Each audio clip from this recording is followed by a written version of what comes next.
It's also an opportunity for us to hear different ways of talking about the issue, ways that can reach more people. If I just talk to people on the left, I kind of come up with rhetoric that is comfortable on the left. If I start to listen to people on the right who oppose empire, they have good arguments for it, and they have different ways of saying it. And so if we listen to that and learn from that, we can improve our own rhetoric and our own outreach. We can become much better advocates for ending empire and for ending war, and that is the goal.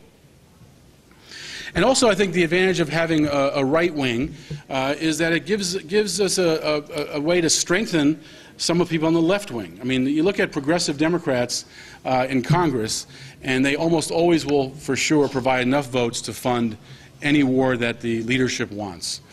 They've never been able to stand together and say no to war funding. Despite having the power to do so, they've never done so. And so having people on the right, though, will give them cover. It'll provide them with an opportunity to stand strong and say, well, look, that so-and-so on the right, and so-and-so on the right, and so-and-so on the right, they agree with us on this. This is not a left issue. This is an American issue. Empire is bad for the American economy. Empire is bad for U.S. security. Empire is bad for stabilization in the world. Empire is bad for the rule of law. Empire is bad for democracy. And if we can, have people across the spectrum making those points, it makes the people who we should count as our allies more likely to actually vote as our allies.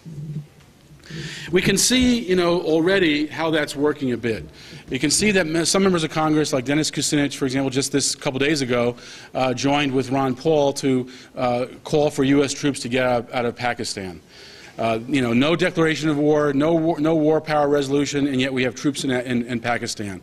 We're killing civilians on a near daily basis in Pakistan.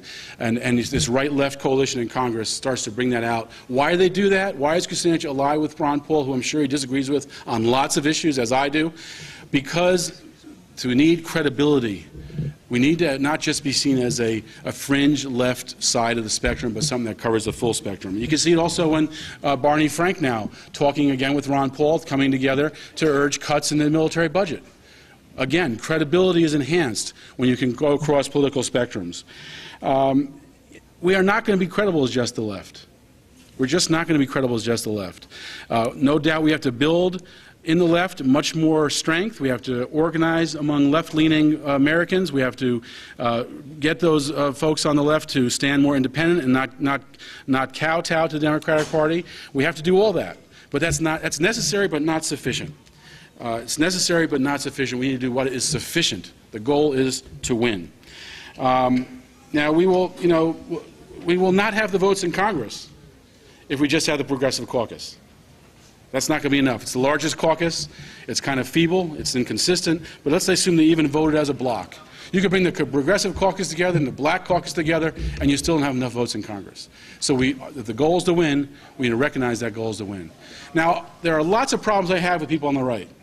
I'm not into the free market. I disagree with that philosophy. I think it's been used as a cover for crony capitalism, as a cover for removing regulations that are much needed in the environmental field, in the financial field, and so many other areas, or to put in place, bad regulation that's not really accomplishing anything.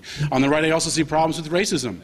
And in fact, I see that as a problem throughout the country. When the NAACP this week said that there are elements of racism in the Tea Party, well, yeah, sure. There's elements of racism in the Democratic Party, too. This is a country that has racism to its core. And so, we're either all racist or recovering racist. And so I think one of the advantages of talking to people on the right is a chance to point that out and to try to, bring that out into the public so you can have a discussion about race in all aspects of the political spectrum. Thanks a lot for your time.